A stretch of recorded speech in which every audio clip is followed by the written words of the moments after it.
Beliau mengatakan bahwasanya Allah memuliakan 4 bulan ini menandakan siapapun yang berbuat amal soleh di 4 bulan itu maka akan dilipat gandakan pahalanya, dan siapapun yang berbuat dosa maka juga bisa dilipat gandakan dosanya, ya. Bismillahirrahmanirrahim.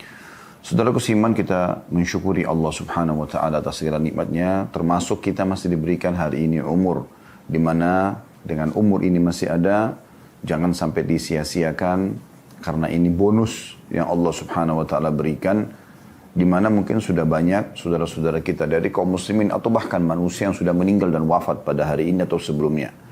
Dan satu hari ini satu hari yang luar biasa, karena saat ini Anda bisa melipat gandakan pahala Anda di masa lalu dengan mengerjakan kewajiban dan sunnah-sunnah pada hari ini, serta semua perbuatan baik yang dipandang agama baik. Dan juga kalau Anda memiliki kesalahan di masa lalu, Anda punya kesempatan untuk taubat nasuh atau kembali kepada Allah Subhanahu wa taala, sehingga dosa-dosa Anda yang nanti akan melilit Anda di akhirat dan membuat Anda terjerat masuk ke dalam neraka bisa dimaafkan. Oleh karena itu teman-teman sekalian, renungi di awal pembukaan kita perkataan Abdullah bin Umar radhiyallahu anhuma, kalau engkau tiba di pagi hari jangan tunggu sore hari, karena tidak ada jaminan kita masih bisa hidup. Dan kalau engkau tiba di sore hari jangan tunggu pagi hari, karena juga sama tidak ada jaminan kita masih bisa hidup sampai esok hari. Oleh karena itu hari ini adalah hari emas kita, maksimalkan agar kita bisa ibadah kepada Allah Subhanahu wa taala. Pada kesempatan ini kita akan bahas teman-teman sekalian tentang keutamaan bulan Muharram. Dan mungkin ada yang bertanya-tanya, memang ada apa dengan bulan Muharram? Kenapa dikhususkan tema membahas bulan Muharram? Nah, ini pentingnya kita membahas teman-teman sekalian. Satu bulan ini adalah bulan yang luar biasa, dan kita pada hari ini masuk di hari pertamanya. Dan selama sebulan ini Anda punya peluang sangat besar untuk mendapatkan pahala yang berlipat ganda. Dan kita akan mulai teman-teman sekalian dengan membaca firman Allah Subhanahu wa taala dalam surah At-Taubah ayat 36, surah nomor 9. Jadi ini awal pembukaannya. Anda bisa buka di aplikasi Al-Quran Anda di handphone, At-Taubah surah nomor 9 ayat 36. Saya akan bacakan. A'udzubillahi minasyaitonirrajim. Bismillahirrahmanirrahim. Inna iddatash syuhuri 'indallahi 12 syahran fi kitabillahi yawma khalaqas samawati wal ard.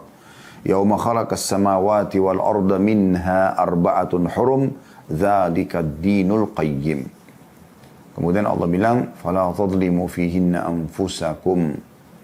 Sampai sini saksi bahasan, walaupun ayat masih berlanjut ya. Jadi kalau yang buka aplikasi Al-Quran, saya memenggal sampai pertengahan ayat karena ini saksi bahasan kita. Karena kalau kita mau bahas sampai akhir, cukup panjang bahasanya dan tentu waktu tidak akan cukup. Terjemahan kurang lebih, sesungguhnya bilangan bulan di sisi Allah artinya bagi orang-orang beriman yang harus dijadikan sebagai pegangan dalam hidup mereka ada 12 bulan dalam 1 tahun. Dan 12 bulan ini adalah bulan-bulan Hijriyah. Bulan-bulan Hijriyah. Ya. Mulai dari bulan Muharram yang hari ini kita ada, kemudian bulan Safar yang kedua, Rabiul Awal yang ketiga, Rabiul Tsani yang keempat, Jumadil Ula yang kelima, Jumadil Tsani yang keenam, Rajab bulan yang ketujuh, Sya'ban bulan ke-8, Ramadan bulan ke-9, Syawal bulan ke-10, Dzulqa'dah bulan ke-11 dan Dzulhijjah bulan ke-12. Dan seharusnya dari ayat ini setiap muslim dan muslimah peduli dengan bulan-bulan Hijriyah.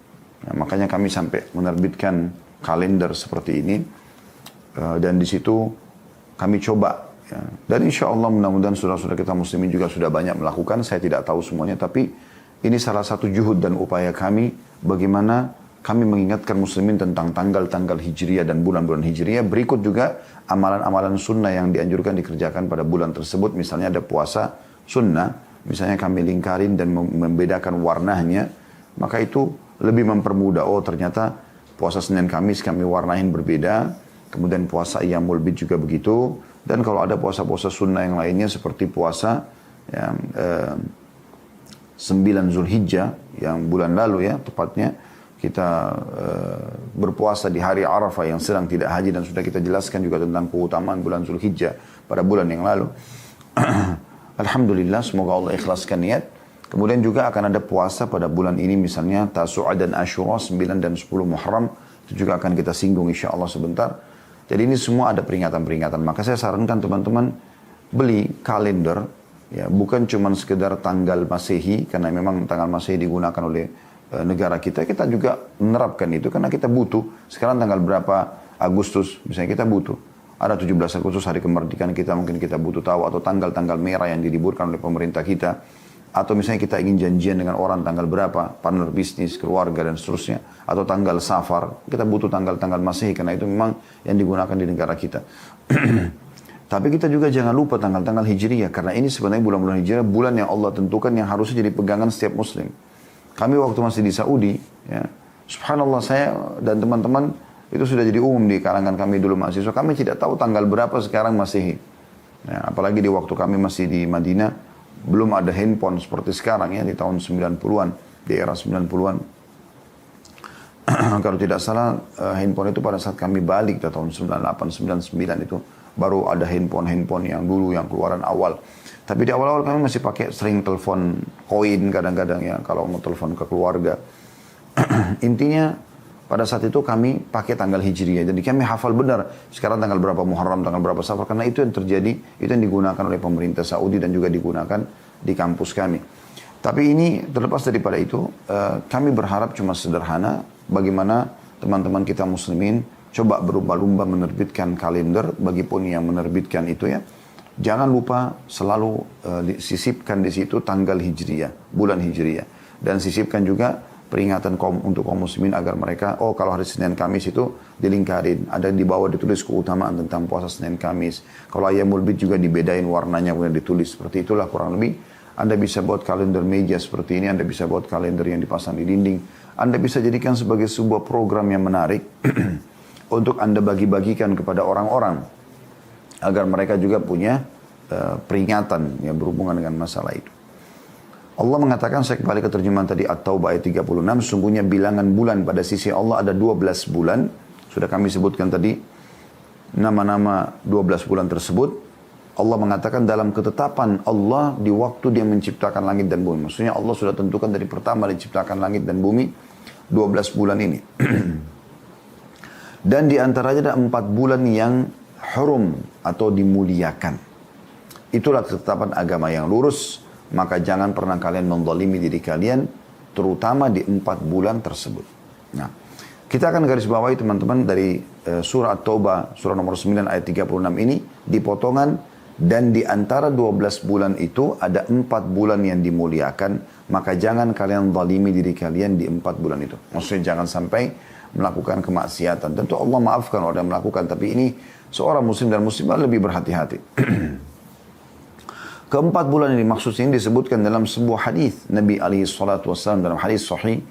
Ya, sesungguhnya 4 bulan itu adalah 3 bulan yang berturut-turut, bulan Rajab yang dikenal oleh suku Mudar, ada suku Arab dulu ya, yang berada di antara Jumadi dan bulan Sya'ban.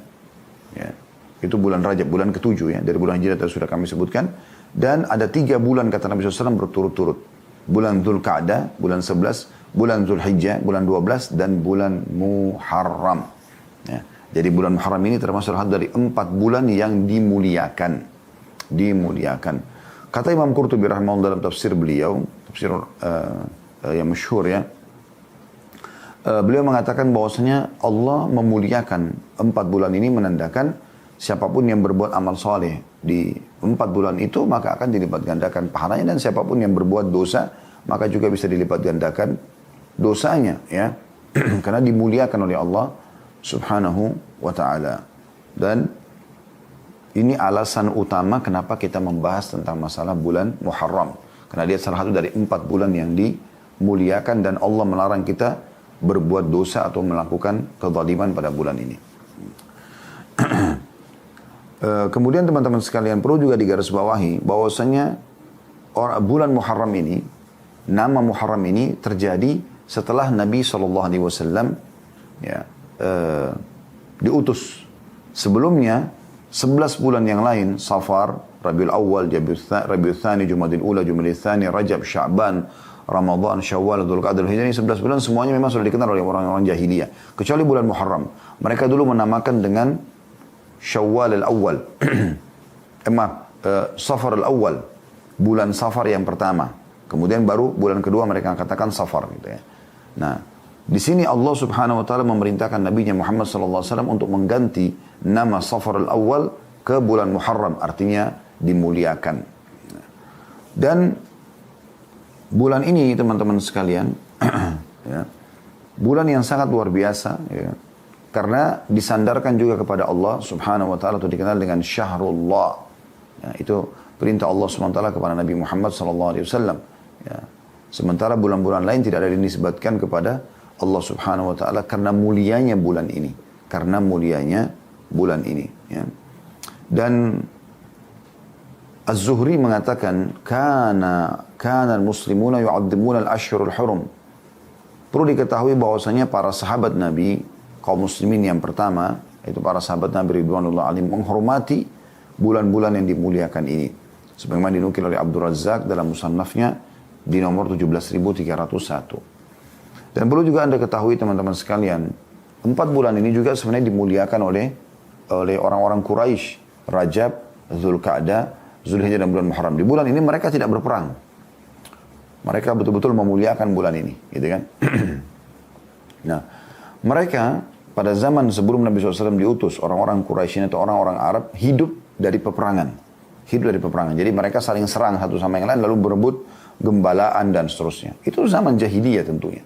Tidak kita hubungkan dengan orang-orang Arab sekarang yang masuk Islam dan sudah beriman kepada risalah Nabi Muhammad SAW karena mereka sudah tentu mengikuti syariat Allah SWT sebagaimana semua yang ikuti syariat Allah SWT dari orang Melayu, dari orang hitam, dari Afrika, orang bule akan sama ada standarisasi syariat Allah SWT, baik itu mengejar tingkat tertinggi dari akhlak yang mulia ya, kemudian menjaga hubungan yang baik dengan Allah, juga menjaga hubungan baik dengan manusia. Tapi di masa jahiliyah mereka begitu. Mereka hidup dari peperangan. Maka orang-orang Mekah dulu membentuk satu tim, ya, namanya Ahlun Nasi. Yang Allah SWT mengatakan dalam Al-Quran, A'udzubillahi minasyaitonir rajim, innaman nasi'u ziyadatun fi kufur. Nasi itu ya, adalah tambahan di atas kekufuran mereka. Apa itu nasi? Mereka memuliakan bulan wilayah haram dan mereka memuliakan bulan-bulan dimuliakan ini. Tapi karena mereka hidup dari peperangan, maka di 4 bulan ini susah bagi mereka. Kelamaan kalau mereka tidak berperang. Maka mereka membentuk satu tim, dikenal dengan Ahlun Nasi. Mereka ini khusus punya wewenang untuk mengubah-ubah nama. Misalnya, pas tiba bulan Rajab, mereka tidak boleh berperang. Maka mereka mengatakan, udah, khusus orang ini bisa mengatakan ini bukan Rajab sekarang. Kita Sya'ban sekarang. Rajab nanti bulan depan aja. Dia ubah-ubah gitu. Atau dia mengganti-ganti nama. Jadi kacau susunan bulan-bulan Hijriyah ini. Kacau sekali pada saat itu. Ya. Misal bulan ini mereka mau perang. Pas bulan Zulqa'dah misalnya. Zulqa'dah bulan Muharram. Mereka ganti. Mereka balik. Zulqa'dah dimajukan di bulan Syawal. Syawal diundurkan. Jadi dikacaukan seperti itu. Sehingga mereka sudah tidak tahu lagi urutan yang sebenarnya. Urutan yang sebenarnya. Kemudian Nabi SAW kembali menata bulan-bulan tersebut. Hadis yang masyhur bernama hadis Bukhari dan Muslim dinukil dari Abu Bakar radhiyallahu anhu bahwasanya Nabi SAW bersabda, ini pas di haji wada ya, haji perpisahan Nabi SAW dengan umatnya. Karena itu haji pertama dan haji terakhir Nabi SAW. Beliau mengatakan, Az-zamanu kadistadara kahayatihi yawma khalaqas samawati wal ard. Ya. Yauma khalaqallahu as-samawati wal ard. Sesungguhnya zaman sudah mulai berputar sebagaimana ketika Allah menciptakan langit dan bumi. Jadi mulai sekarang Nabi SAW tata lagi pada saat itu. Mana Muharram, mana Safar, mana Rabiul Awal dan urutan yang benar. Sudah kembali lagi. Setelah dikacaukan oleh orang-orang Quraisy pada masa jahiliyah mereka. As-sanatu 12 syahran. Ketahuilah 1 tahun itu hitungannya 12 bulan. Minha arba'atun hurum. Ya. Minha arba'atun hurum. Di antaranya ada 4 bulan yang dimuliakan. Thalathatun ya, mutawaliyatun Dhul Qa'dati wa Dhul Hijjati wa Muharram. 3 bulan yang berentetan, berurutan satu sama yang lain. Dhul Qa'dah, Dhul Hijjah dan bulan Muharram. Bulan 11, bulan 12 dan bulan 1. Ya. Wa Rajabun mudara alladhi baina Jumada wa Sya'ban. Dan bulan Rajab yang dikenal oleh suku Mudar yang terhimpit antara bulan Jumada dan bulan Sya'ban. Itu bulan ke-7 ya.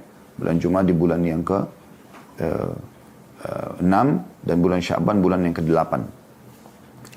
Maka di sini Nabi SAW dalam hadis sahih ini mengembalikan urutan-urutan yang sudah dikacaukan oleh ahlun nasi tadi dan menghapus semua tradisi jahiliyah itu.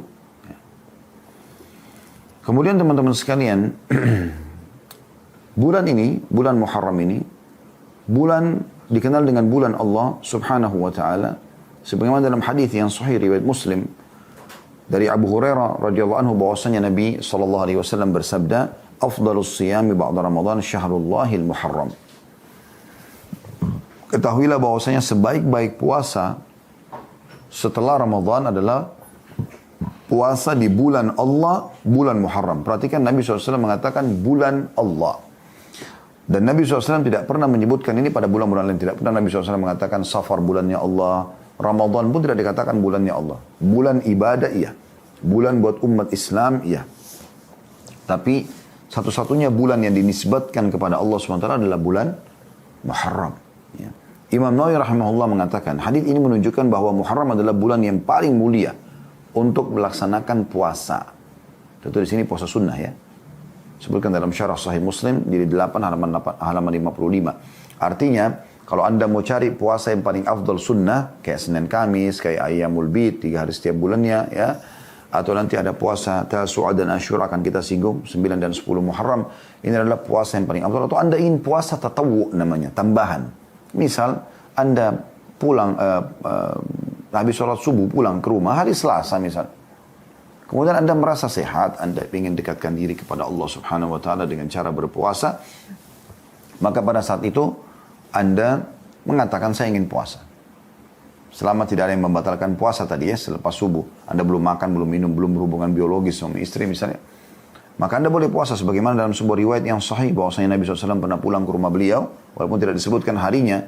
Ya, tapi yang jelas ini bukan Senin dan Kamis, karena haluan Senin dan Kamis Nabi SAW sudah tidak bertanya lagi tentang makanan.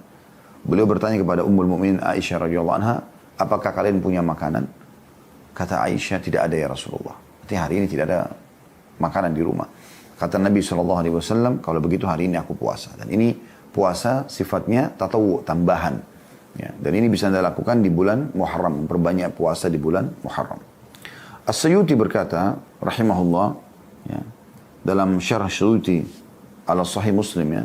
Jadi beliau juga pernah mensyarah Sahih Muslim. Di jilid 3 halaman 252, beliau mengatakan sementara bulan yang dinamakan Syahrullah, dinamakan bulan Allah, sementara bulan lain tidak mendapat gelar itu karena nama ini, bulan Muharram, nama Islami. Berbeda dengan bulan-bulan lainnya. Nama-nama bulan lain sudah dikenal di masa jahiliyah. Tadi saya sebutkan Safar, Rabiul Awwal, Rabiul Tsani, Jumadil Ula, Jumadil Tsani, Rajab, Sya'ban, Ramadan, Syawal, Dzulqa'dah, Dzulhijjah, mereka sudah kenalin. Muharram tidak. Orang-orang jahiliyah dulu menyebutkan bulan Muharram ini dengan Safar al-Awwal. Yani Safar sebenarnya bulan kedua ya, dan mereka mengatakan Safar yang pertama. Kemudian ketika Islam datang, Allah mengganti namanya dengan bulan Al-Muharram, artinya termuliakan. Dan nama ini ya, sehingga nama bulan ini Allah sandarkan kepada dirinya itu dikenal dengan Syahrullah. Juga nama bulan ini diberikan juga julukan ya, dengan Syahrullahil Asam. Artinya bulan Allah yang sunyi. Makna sunyi di sini artinya muliakan. Sunyi dari dosa, ya, sunyi dari pelanggaran di bulan Muharram itu. Ya, ini jadi bulan-bulan yang kita muliakan. Ya. Kemudian di bulan Muharram ini ada hari yang lebih dispesialiskan lagi, lebih dikhususkan lagi. Ya, lebih diistimewakan, maaf, ini lebih tepat bahasanya, lebih diistimewakan. Yaitu dikenal dengan 10 Muharram atau hari Ashura. Ini hari yang paling dimuliakan oleh manusia umumnya yang beriman kepada Allah. Orang-orang Yahudi memuliakan hari ini. Ya, mereka berpuasa di tanggal 10 Muharram. Walaupun pendapat yang paling sahih di antara ulama-ulama kita di zaman sekarang mengatakan Yahudi sudah tidak puasa lagi hari ini. Itu di zaman Nabi SAW. Ya. Nah, sekarang ini mereka sudah tidak puasa lagi dengan hari 10 Muharram ini. Yang jelas dalam riwayat Ibnu Abbas diceritakan, beliau pernah menyampaikan, Lamma qadimal Madinata wajadahum yasumuna yauman. Ketika Nabi SAW tiba di Madinah, Nabi SAW mendapatkan Yahudi sedang berpuasa satu hari. Yakni Ashura. Tepatnya mereka puasa tanggal 10 Muharram. Faqalu hadha yaumun azim. Dan orang-orang Yahudi pada saat ditanya kenapa kalian puasa, mereka bilang ini adalah hari yang agung. Wa huwa yaumun najjallahu fihi Musa. Hari ini Allah, 10 Muharram inilah Allah selamatkan Nabi Musa ya, dari Fir'aun tentunya. Wa agraka ala Fir'aun, dan menenggelamkan Fir'aun dan ya, keluarganya atau sekutu-sekutunya gitu. Fasama Musa syukran lillah. Maka Nabi Musa merutinkan puasa di tanggal 10 Muharram sebagai tanda syukur kepada Allah. Faqala, maka Nabi SAW bersabda, ana awla bi Musa minhum. Ya. Karena Nabi SAW, kami kaum muslimin lebih layak menghormati Musa daripada kalian. Karena Yahudi kan puasa karena menghormati Nabi Musa. Maka kata Nabi SAW, kami lebih berhak menghormati Musa daripada kalian. Fasamahu wa amara bisiyami. Maka Nabi SAW berpuasa dan memerintahkan agar muslimin berpuasa. Nah, hadis ini hadis riwayat Bukhari. Ya. Jadi ini mengerucut ya dari bulannya dulu. Urutan dia adalah salah satu dari 4 bulan yang dimuliakan. Kemudian keutamaan bulan Muharram itu sendiri. Ya, bagaimana dia dinisbatkan kepada Allah Syahrullah. Ya, selain dia masuk dari salah satu dari bulan yang dimuliakan tadi 4, juga ada hari yang terkhususkan, yaitu 10 Muharram ini. Ya.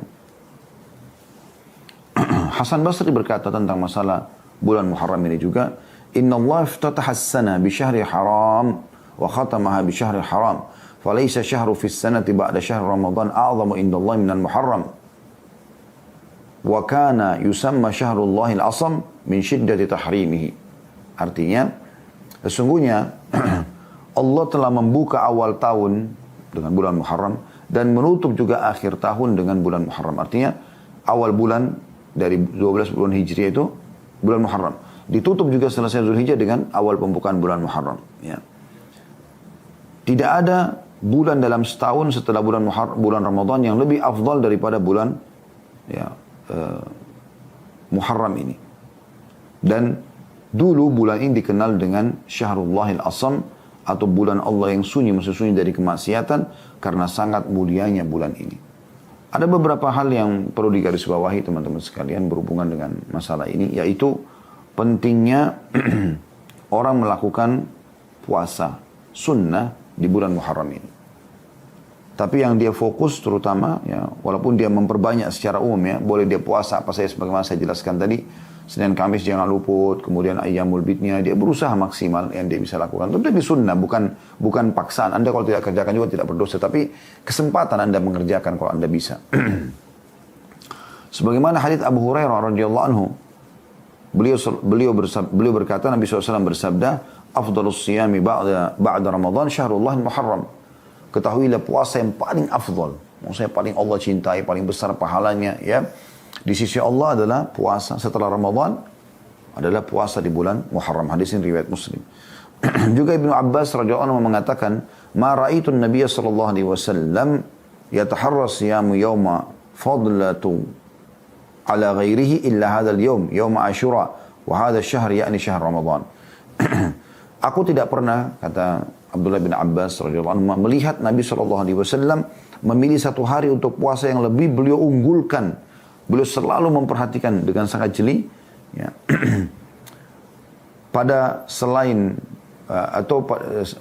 bulan Ashura atau tanggal 10 Muharram dan puasa Ramadan.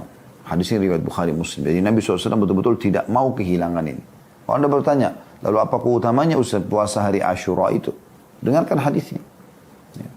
Hadis Abu Musa al-Asy'ari radhiyallahu anhu. Jadi ini jangan luput ya, hari ini kita tanggal 1 Muharram ya.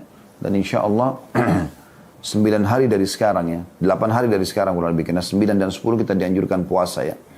Kita mulai dulu tanggal 10-nya karena ini puncaknya puasa sebenarnya, yang sangat ditekankan ini. Hadis Abu Musa al-Asy'ari radhiyallahu anhu, beliau berkata, "Kana yaum Asyura ta'udduhu al-yahud 'idan." Orang Yahudi menilai hari Asyura itu adalah hari raya mereka. Qala an-nabiy sallallahu alaihi wasallam fasumuhu antum. Maka Nabi SAW bersabda kepada kami, maksudnya kaum muslimin dari sahabat, puasalah kalian pada hari itu. Hadis ini riwayat Bukhari. Juga hadis Abu Qatadah Al-Ansari radhiyallahu anhu. Jadi yang pertama tadi ya, punya perintah dari Nabi SAW untuk puasa hari Asyura itu, tanggal 10 Muharram. Kemudian hadis tadi itu sudah kita sebutkan riwayatkan Abu Musa Al-Asy'ari radhiyallahu anhu. Hadis Abu Qatadah Al-Ansari radhiyallahu anhu, hadis yang lain, beliau mengatakan su'ila an shaum yaum Asyura faqala kaffaratun sanah. Bahwasanya telah ditanyakan kepada Nabi SAW, apa sih keutamanya puasa satu hari Asyura itu 10 Muharram? Maka beliau mengatakan bisa membersihkan dosa-dosa setahun yang lalu. 365 hari dosa kita dimaafkan yang lalu. Hadis ini riwayat Muslim dan juga Ahmad. Juga Ibnu Abbas radhiyallahu anhu menukil kepada kita. Beliau mengatakan, qadiman Nabi sallallahu alaihi wasallam al-Madinata wal yahudu tasumu Asyura. Nabi SAW waktu tiba di Madinah, beliau menemukan orang-orang Yahudi sedang puasa hari Asyura. Faqalu hada yawmun dhahara fihi Musa ala Fir'aun. Orang-orang Yahudi pada saat ditanya kenapa kalian puasa, mereka mengatakan karena hari ini Allah memberikan kemenangan Musa dari Fir'aun. Faqala Nabi SAW, maka Nabi SAW bersabda li ashabihi, kepada para sahabatnya ridwanullah alaihim, antum haqqu bi Musa minhum fasumu.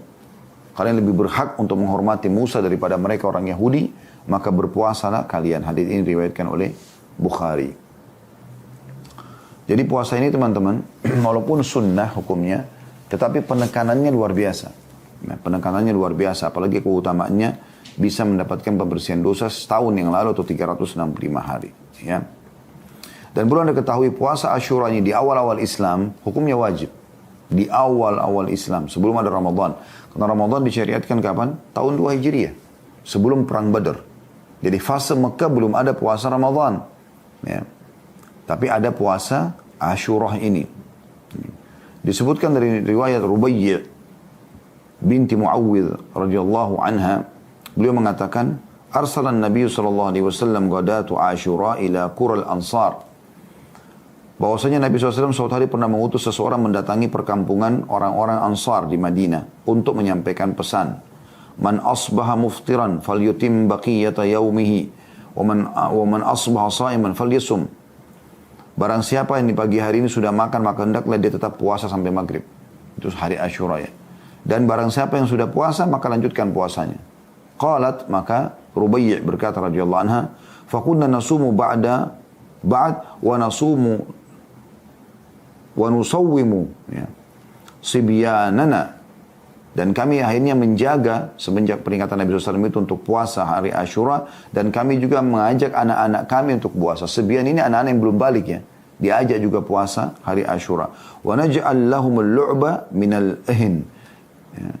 Dan kami jadikan mainan buat mereka dari potongan-potongan kain. Ya. Fa'idha baka ahaduhum ala ta'am a'tainahu dhaka hatta yakunu indal iftar. Dan kalau salah seorang antara mereka menangis, anak kecil kami biarkan mereka atau kami berikan mainan tersebut supaya dia tersibukkan sampai, begitulah terus sampai menjelang azan maghrib. Jadi mereka tidak buka puasakan anaknya ya. Mereka coba berusaha mengajak.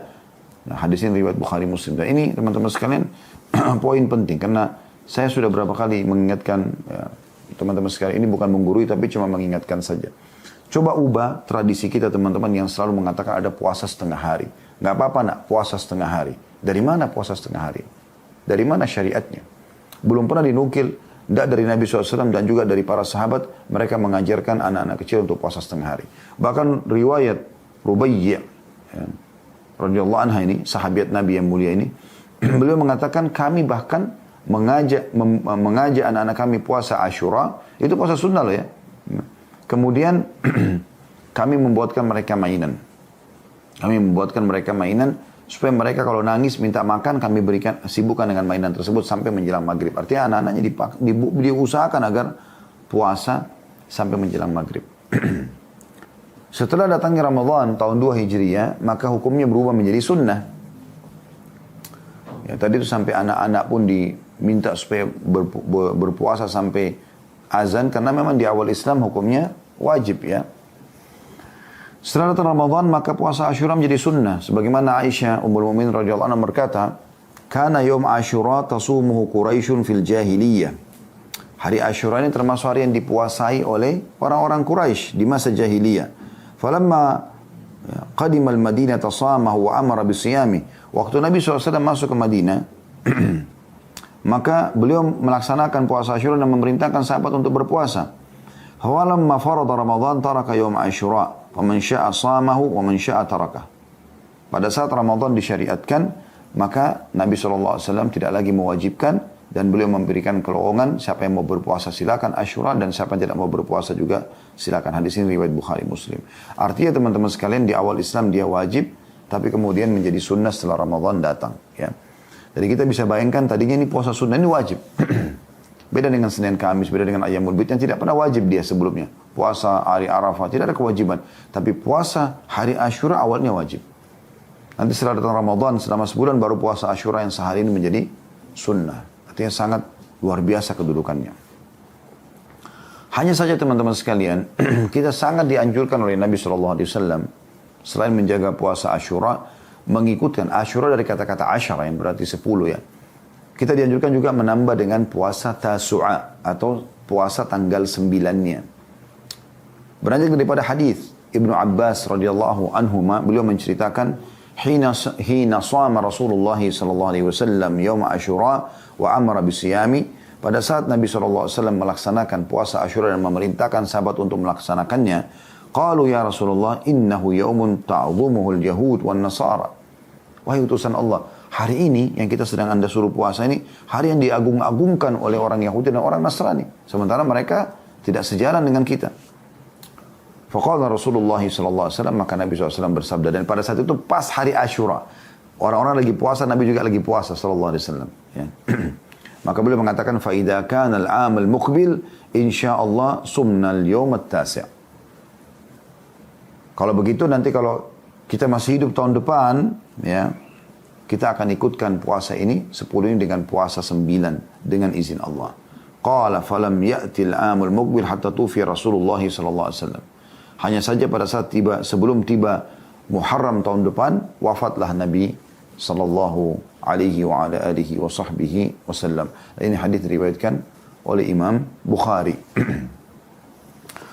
Ada sebagian orang yang mengatakan puasa juga tanggal 11-nya. Ya. Ini perlu diluruskan dulu, ya, perlu dijelaskan supaya lebih jelas ke depannya. Ya. Sebagian ulama berpendapat dianjurkan puasa tanggal 11 Muharram setelah puasa Asyura. Pendapat ini berdasarkan hadis yang diriwayatkan Ahmad dan Al-Bazzar. Ini dasarnya dulu ya. Kenapa mereka mengatakan ada puasa tanggal 11 juga? Kan kalau 9-10 sudah jelas dalilnya tadi. Hadis-hadis yang sahih riwayat Bukhari dan Muslim. Kalau ini puasa tanggal 11-nya. Belanjak daripada hadis ya, yang mereka anggap hadis ini ya, berbunyi sumu yawma Asyura wa khalifu fihi al-yahud wa sumu qablahu yawman aw ba'dahu yawman. Puasalah hari Asyura dan jangan sama dengan puasanya orang Yahudi. Puasalah sehari sebelumnya atau sehari setelahnya. Hadis ini dihasankan oleh Syekh Ahmad Syakir. Hadis ini juga dikuatkan dengan hadis lain diriwayatkan oleh Baihaqi dalam Sunan Al-Kubra, sumu qablahu yawman wa ba'dahu yawman. Puasalah sehari sebelumnya dan sehari sesudahnya. Ya. Dengan menggunakan kata waw. Ya. Di sini artinya dan ya. Seakan-akan puasalah sehari sebelumnya 9 bulan Asyura kemudian dan lanjutkan 10-nya gitu ya. Al-Hafidh Ibnu Hajar punya penjelasan yang bagus berhubungan dengan masalah hadis ini. Beliau mengatakan hadis ini diriwayatkan Ahmad dan Al-Baihaqi dan Al-Baihaqi dengan sanad yang dhaif, yang lemah. Karena keadaan perawi yang bernama Muhammad bin Abi Laylah yang lemah di kalangan para ulama hadis. Akan tapi dia tidak sendirian. Hadis ini memiliki juga penguat dari Salih bin Abi Salih bin Hayy. Ya. Demikian juga keterangan Syekh Muhammad bin Salih al-Munajjid. Sementara itu ulama lain berpendapat bahwa puasa tanggal 11 tidak disyariatkan. Jadi ada yang mengatakan dia dianjurkan karena dalilnya tadi itu. Ya. Kemudian sebagian ulama yang lain mengatakan puasa 11 tidak disyariatkan. Karena hadis ini sanadnya lemah. Sebagaimana keterangan Al-Albani dan Syekh Syuaib Al-Arnaud dalam Ta'liq Musnad Imam Ahmad atau menanggapi Musnad Imam Ahmad ya. Hanya saja dianjurkan untuk melakukan puasa 3 hari jika dia tidak bisa memastikan 1 Muharram. Jadi kalau misalnya orang ragu nih, 1 Muharram masuk kapan sih? Kan kita sekarang sudah pasti nih hari ini kita masuk 1 Muharram. Kalau orang masih ragu, karena tertutup mirip dengan Ramadan. Sudah masuk belum Ramadan gitu kan. Orang kan biasa melihat bulan ya. Nah kalau dia ragu belum masuk, supaya tanggal 9 dan 10-nya tetap dapat, maka dia puasa juga dengan tanggal 11-nya. Nah itu Imam Ahmad katakan, ya, yang memang menukir riwayat ini ya. Karena beliau meriwayatkan hadis tentang puasalah sehari dan sebelumnya, sebelum Asyura maksudnya, dan puasa sehari sesudahnya. Kata beliau, jika awal bulan Muharram tidak jelas, maka sebaiknya puasa 3 hari, 9, 10, dan 11-nya, supaya kena semuanya gitu. Ibnu Sirin menjelaskan, beliau mempraktikkan hal itu agar lebih yakin untuk mendapatkan, maaf, ini keterangan dari Ibnu Sirin dinukil oleh Imam Ahmad. Ibnu Sirin sebelum Imam Ahmad. Ya. Kemudian Imam Ahmad mengatakan beliau mempraktekkan, maksudnya Ibnu Sirin, hal itu agar lebih yakin untuk mendapatkan puasa 9 dan 10. Selain daripada itu juga, puasa 3 hari, 9, 10, dan 11, ya, masuk dalam cakupan hadis yang menganjurkan memperbanyak puasa di bulan Muharram, sebagaimana hadis Abu Hurairah radhiyallahu anhu, hadis riwayat Muslim, sebaik-baik puasa bulan setelah Ramadan adalah puasa bulan Allah Muharram. Ya, bulan Muharram. Jadi kalau ada orang yang ragu, Muharram sudah masuk belum sih tanggal 1-nya? Nah dia ragu. Keraguan dia ini teman-teman sekalian, boleh dia lakukan puasa 3 hari. Anjurannya, karena ini sunnah semua. Anda kerjakan juga tidak ada masalah. Anda tidak kerjakan juga tidak ada masalah. Ya. Tetapi yang sedang dibahas ini adalah tingkatan hadis yang dikhilafi oleh para ulama atau ulama berikhtilaf tentang masalah hadis ini bisa diterima atau tidak, tentang puasa sehari sebelumnya atau puasa sesudahnya. Tapi yang paling bijak di sini adalah kita ikut pendapat Imam Ahmad rahimahullah, di mana beliau menukil hadis ini, karena itu diriwayatkan Ahmad dengan Al-Bazzar kan hadisnya. Beliau mengatakan kalau orang ragu, bisa saja Imam Ahmad mengatakan sudah enggak, puasa aja, karena memang hadisnya ada begini. Karena beliau menukil riwayat itu kan. Tapi beliau mengatakan bagi orang yang ragu 1 Muharram sudah masuk atau belum, maka sebaiknya dia puasa 9, 10, dan 11 agar ya dia bisa memastikan 9, 10 dia dapatkan. Nah, begitu maksudnya. Ya, tapi kalau ada pun orang mau puasa 3 hari ini, walaupun dia sudah tahu pasti tanggal 1 Muharram sudah masuk, kita sekarang sudah tahu pasti, maka itu boleh saja, karena ini puasa sunnah. Dan dia masuk dalam keumuman dalil hadis yang menganjurkan agar memperbanyak puasa di bulan Muharram. Seperti itu kurang lebih gambaran yang disampaikan. Sekarang pertanyaan muncul, apakah boleh orang puasa tanggal 10 saja tanpa mengikuti 9-nya? Atau orang ada halangan 9, dia boleh nggak supaya dapat puasa 2 hari itu 10 sama 11? Ya. Maka ini khilaf panjang lebar di antara para ulama. Ya. Dinukil dari Syekh bin Baz rahimahullah, beliau mengatakan, sebagian ulama berpendapat puasa tanggal 10 saja hukumnya makruh. Kata beliau, tanggal 10 saja hukumnya makruh. Karena Nabi SAW berencana untuk puasa tanggal 9 kalau masih hidup tahun depan, sebagaimana dalam hadis, dan tujuannya untuk menyelisih puasa orang Yahudi. Ada juga pendapat yang lain, ya, yang mengatakan bahwa melakukan puasa tanggal 10 saja tidak makruh. Boleh saja, karena dia sunnah hukumnya. Akan tapi yang lebih baik diiringi dengan puasa sehari sebelumnya, atau kalau memang ada halangan, dia puasa sehari sesudahnya. Agar menjalankan apa yang Nabi SAW inginkan, yaitu tidak sama dengan orang-orang Yahudi. Ya. Walaupun sekarang, punya pendapat ulama mengatakan sudah tidak ada lagi orang Yahudi mengerjakan puasa Asyura. Bahkan mereka bisa dikatakan tidak ada puasa yang mereka rutin kerjakan. Gitu. Juga teman-teman sekalian, ya, pernah ditanya kepada Syekh Utsaimin rahimahullah, bolehkah puasa tanggal 10 Muharram tanpa puasa sehari sebelumnya atau sehari sesudahnya? Mengingat ada sebagian orang yang mengatakan bahwa hukum makruh untuk puasa tanggal 10 Muharram telah hilang. Ya. Disebabkan pada saat ini orang-orang Yahudi dan Nasrani tidak lagi melakukan puasa hari Asyura.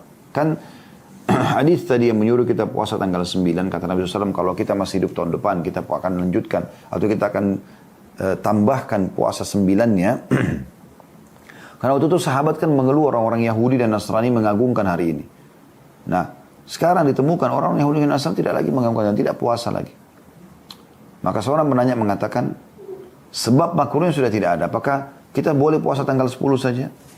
Beliau menjawab, makruhnya puasa pada tanggal 10 saja bukanlah pendapat yang disepakati oleh para ulama. Artinya, pendapat yang disampaikan oleh Syekh bin Baz rahimahullah itu adalah pendapat. Dan itu bukan kesepakatan ulama. Ijtihad gitu ya.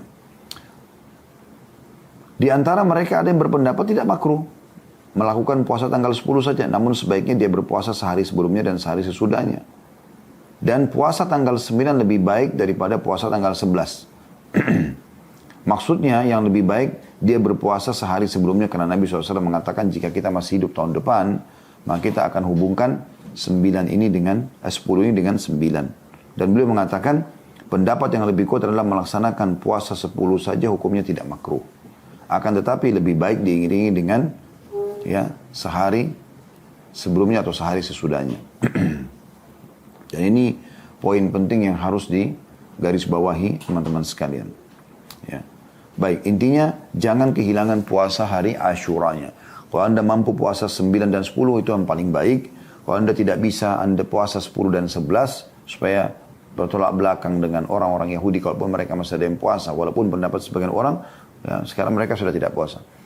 Tapi kalau Anda tidak punya kesempatan kecuali satu hari saja, Anda boleh lakukan. Dan itu pendapat kata Syekh Utsaimin rahimahullah, pendapat yang paling kuat tadi ya. Artinya tidak makruh hukumnya. Boleh saja orang itu puasa 10 saja ya. Tapi lebih baik seseorang tidak menyia-nyiakan masalah ini. Baik, ada beberapa hal juga yang perlu kita garis bawahi di sini teman-teman. Ada beberapa hadis yang lemah berhubungan dengan bulan Muharram. Jadi sebaiknya jangan diamalkan ya. Yaitu hadis yang pertama, dan ini hadis yang fatal sekali karena dia maudhu, hadis yang dusta gitu ya. Mereka menukil dari Nabi SAW, padahal sebenarnya bukan dari Nabi. Itu disebutkan oleh Ibnul Jauzi dalam Al-Mawdu'at. Buku Mawdu'at, hadis-hadis tentang maudhu, jilid 2 halaman 199. Dan Asy-Syaukani juga sebutkan dalam Al-Fawaid. Ya. Al-Majmu'ah, Al-Fawaid Al-Majmu'ah halaman 45. Hadis yang berbunyi kurang lebih terjemahnya begini. Siapa yang berpuasa 9 hari pertama bulan Muharram, maka Allah akan bangunkan untuknya satu kubah di udara yang memiliki 4 pintu, tiap pintu jaraknya 1 mil. Nah, ini hadis kalau Anda dengar, hadis sudah dipalsukan oleh dua ulama ini, Ibnul Jauzi rahimahullah dalam Al-Mawdu'at dan juga Asy-Syaukani dalam Al-Fawaid Al-Majmu'ah. Kemudian walaupun ada pendapat yang mengatakan ya surah Al-Fajr ayat-ayat pertamanya itu a'udzubillahi minasyaitonirrajim yang berbunyi bismillahirrahmanirrahim wal fajri wa layalin 'ashr ya. Ini ada yang pendapat mengatakan demi waktu subuh dan 10 malam berturut-turut. Mereka mengatakan ini, ada pendapat yang mengatakan ini adalah 10 awal bulan Muharram. Tapi pendapat yang paling kuat itu adalah 10 awal bulan Dzulhijjah. Jadi anjuran puasanya bukan 9 hari berturut-turut, tapi tanggal 9 dan 10-nya sebagaimana sudah kita sebutkan tadi. Hadis yang kedua adalah hadis yang disebutkan oleh Asy-Syaukani masih sama dalam kitab Al-Fawaid Al-Majmu'ah di halaman 45. Beliau mengatakan hadis ini juga termasuk masyhur. Mereka mengatakan hadis, makanya saya tidak katakan Nabi SAW bersabda ya, karena hadis ini hadis palsu menurut beliau. Siapa yang berpuasa hari terakhir bulan Dzulhijjah dan hari pertama bulan Muharram, hari terakhir bulan Dzulhijjah, tanggal terakhir Dzulhijjah dan masuk 1 Muharramnya, dia puasa 2 hari. Berarti dia telah mengakhiri penghujung tahun dan mengawali tahun baru dengan puasa. Allah jadikan puasanya itu sebagai kafarat atau pembersihan dosa-dosa selama 5 tahun. Ya. Jadi hadis ini juga masyhur ya. Di Indonesia sebagian dari orang mengamalkan ini. Artinya puasa hari terakhir bulan Muharram, bulan Dzulhijjah, akhir tahun, dan puasa di awal tahun 1 Muharram. Ini kalau orang puasa maka dapat pembersihan dosa 5 tahun. Ini hadisnya palsu. Ya. Anda bisa kembali ke kitab Al-Fawaid Al-Majmu'ah di halaman 45 oleh Asy-Syaukani. Hadis yang ketiga, sesungguhnya Allah, ini hadis juga disebutkan masih sama, ya, Al-Fawaid Al-Majmu'ah oleh Asy-Syaukani di halaman 46, satu halaman setelahnya. Sesungguhnya Allah mewajibkan Bani Israel berpuasa sehari dalam setahun, yaitu hari Asyura. Ya. Hari ke-10 bulan Muharram. Karena puasalah kalian di bulan Muharram dan berilah kelonggaran atau makan dan pakaian baru untuk keluarga kalian. Karena inilah hari di mana Allah menerima taubat Adam alaihissalam. Nah ini hadis sama juga. Dikatakan oleh beliau tidak benar hadisnya ya.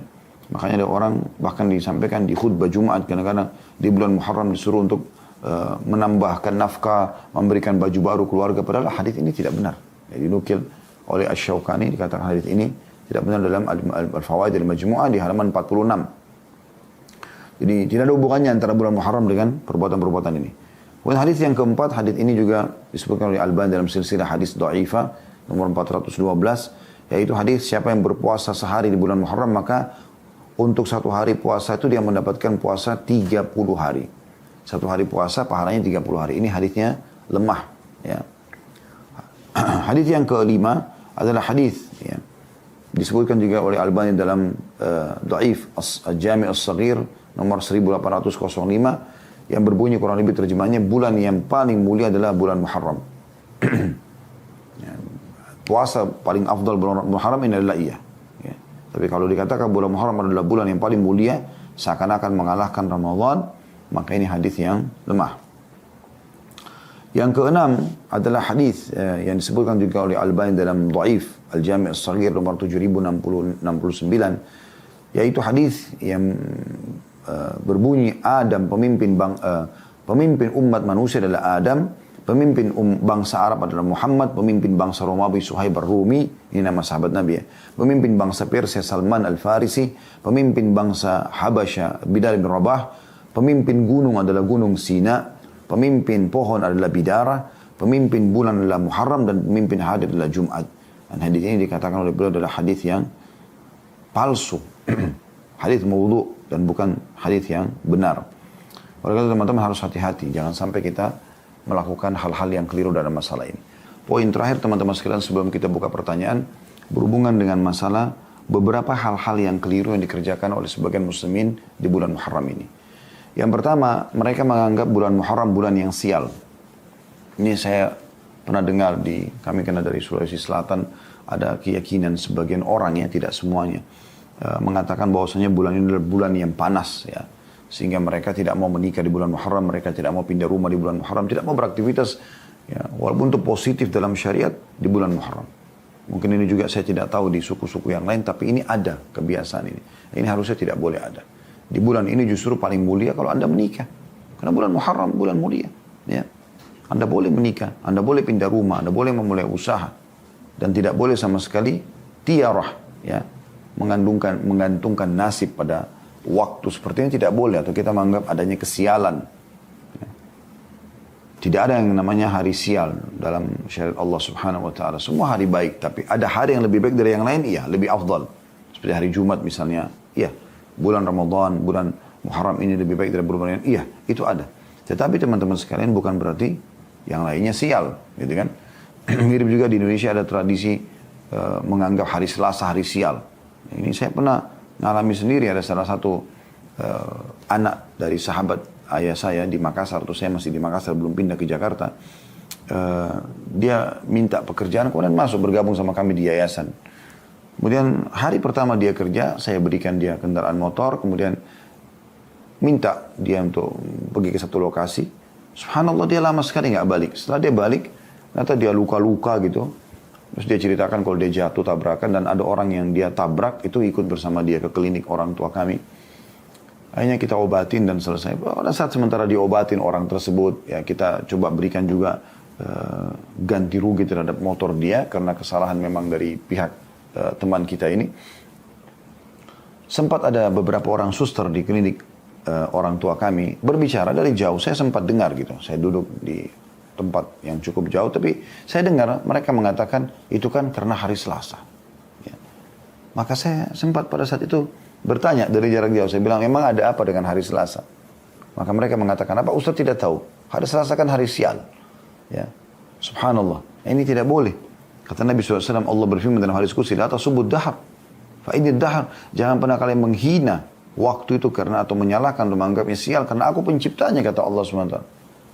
Maka pada saat itu saya jelaskan dan ternyata itu menjadi sebuah kayak tradisi.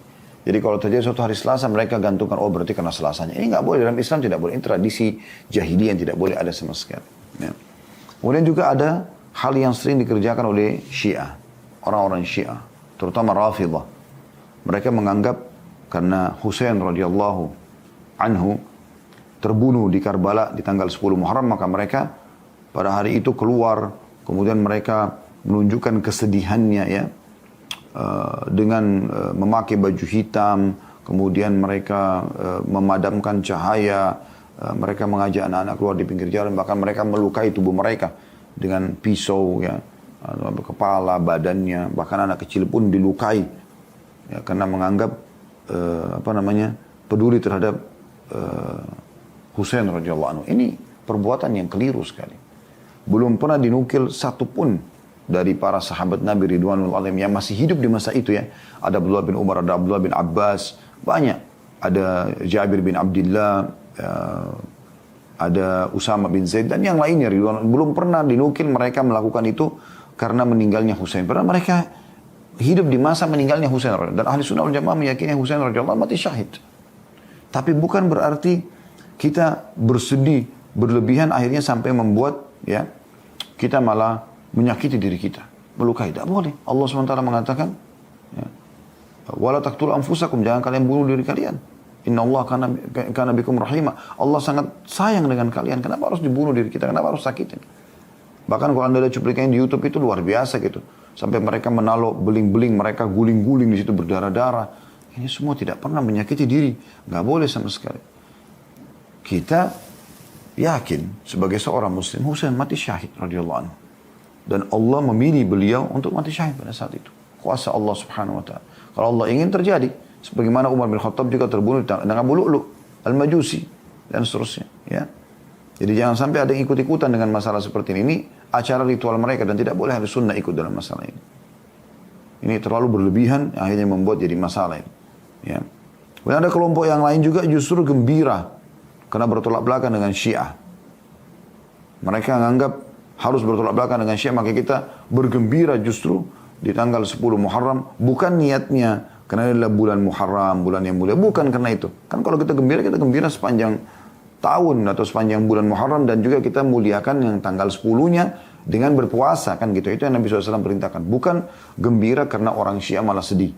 Nah ini keliru juga ini, ya.